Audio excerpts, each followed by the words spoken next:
esta capa de integración es todo lo que va a ir en nuestra arquitectura hacia elementos externos. De, de hecho, muchas veces también hay que pensar que en esa capa de integración incluimos elementos utilitarios que no hacen parte de la lógica de negocio, como por ejemplo, hey, ¿cómo hago yo para mandar? ¿Dónde pongo yo un componente para mandar correos?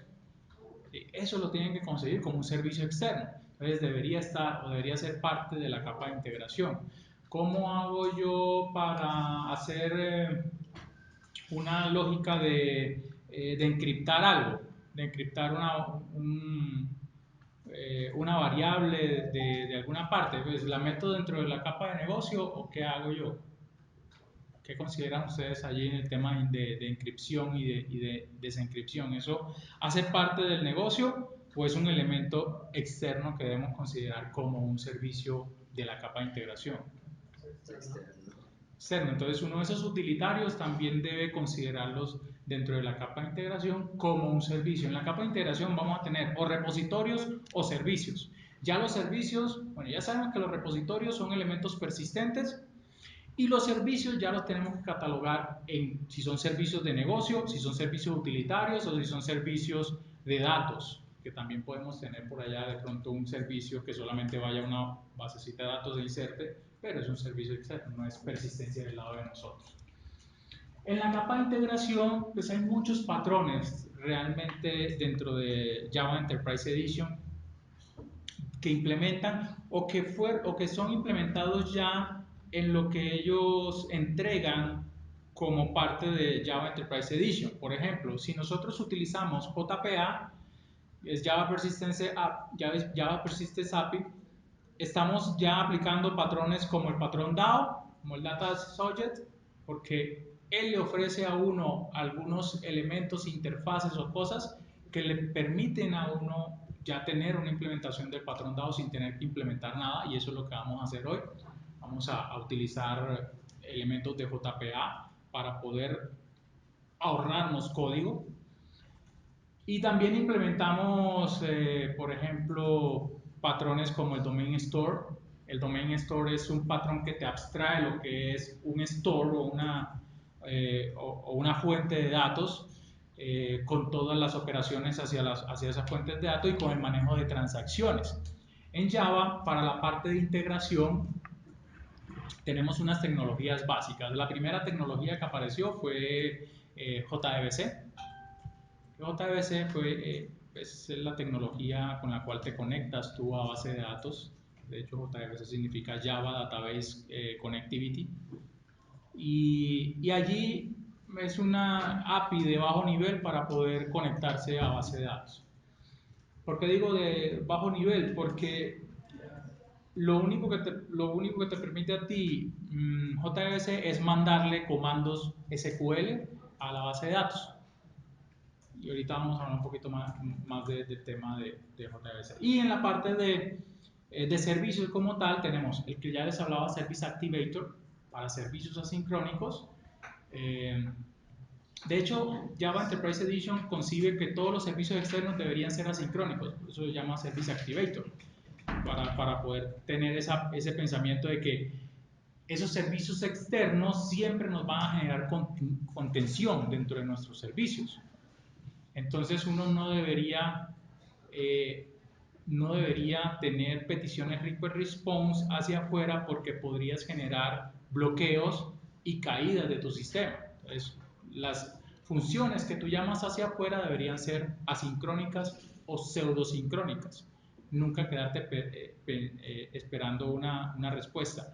Y de hecho, si hablamos de microservicios, las peticiones, cuando hablamos de microservicios, estamos hablando de funciones que son atómicas. O sea que si yo tengo un caso de uso que tiene que llamar a otro caso de uso, son dos microservicios independientes instalados en máquinas diferentes, corriendo en puertos diferentes. Entonces, ¿cómo hago yo si este caso de uso necesita este otro caso de uso? Entonces tengo que hacer un llamado. ¿Sí?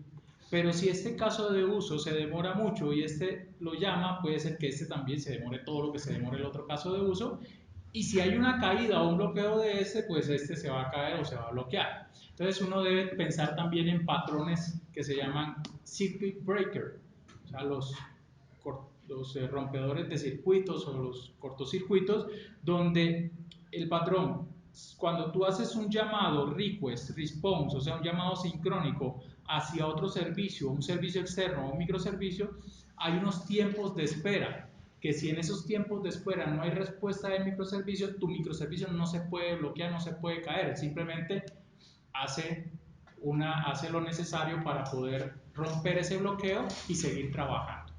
¿Sí? Ese es el cuento con microservicio.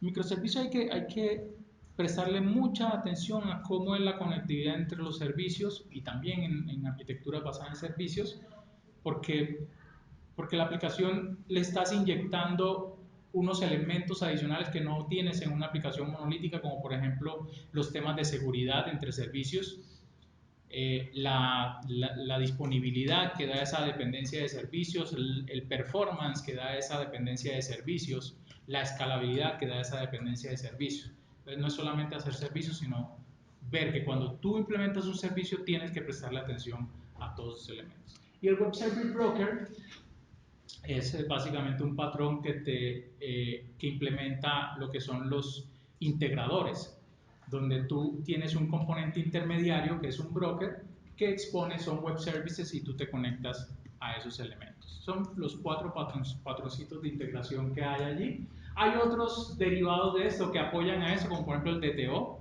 Es necesario tener DTOs cuando tú hablas de acceso a servicios externos. El DTO Assembly, el Domain Entity Assembly o el Domain Entity Composer, que son patrones para poder construir o para poder hacer las entidades para poder construir esas entidades de negocio que son elementos objetuales a partir de elementos relacionales como son tablas. De estos patrones, importante el patrón DAO. Uno lo ve allí, uno dice, escucha, qué montón de clases para hacer una cosa que es ir a la base de datos. ¿Y por qué uno haría eso? ¿Sí? ¿O por qué uno se complica haciendo un patrón DAO? Para desacoplar ese acceso a esa base de datos, donde de pronto, no sé, si cambia la base de datos, yo no tenga dificultades con el proceso. Exacto. Pero uno, básicamente sí, al yo manipular o meter esta capa intermedia o ese componente intermedio para abstraerme de todo lo de la base de datos, lo que busco es que si yo cambio la base de datos, esto que está acá, que es la lógica de negocio, no se vea afectado. ¿Sí? Pero uno diría, ¿cada cuánto cambia una base de datos? Una empresa. En el ámbito empresarial, ¿cada cuánto cambian ustedes la base de datos? ¿El motor o el motor? No, es muy difícil que sea. Exacto, es bastante difícil hacer. Entonces decía, ¿por qué un patrón DAO? ¿Por qué me gasto yo el tiempo implementando un patrón DAO si realmente la base de datos cambia poco?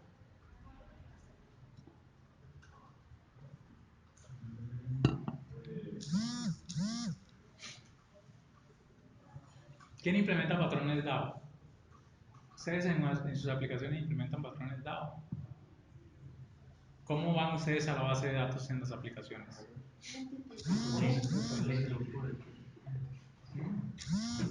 Entity Framework. ¿Y qué les ofrece a ustedes el Entity Framework? Problemas. O LinkQ. ¿Qué les ofrece a ustedes el LinkQ? Hacer de una forma fácil desde el código, bloquearlo por procedimiento almacenado. Exacto, o sea, el separar yo esa capa me permite a mí tener todo concentrado. O sea, siempre que yo hago separaciones es para poder distribuir bien mi código, tenerlo bien organizadito y ahorrarme tiempo cuando voy a solucionar un problema. Entonces, un patrón dado es, listo, a pesar de que yo no voy a cambiar la base de datos, yo al menos sé cuál es el componente que tiene todos los problemas o que tiene todos los elementos para poder ir a la base de datos, de tal manera que si yo tengo que cambiar un query, que si yo tengo problemas en un query, que si yo tengo problemas en una inserción, lo primero que puedo hacer es buscar en ese componente, ¿cierto? En cambio que si lo tengo en la lógica de negocio me toca ir a buscar por todos lados. Ahora, un framework como Entity Framework o como LinkQ o como Spring Data o como JPA, ¿Qué me va a permitir? Me va a permitir ahorrarme tiempo en codificación, ¿sí? Y me va a ahorrar tiempo en conocimiento o en curva de aprendizaje de un lenguaje nuevo. Por ejemplo, tener que aprender SQL, en teoría. Pues, lo digo en teoría porque no siempre los queries generados por estos frameworks intermedios, si no son nativos, sino que se utiliza un lenguaje diferente, no son los más óptimos. Entonces uno también tiene que entrar a mirar si está generando bien esos códigos.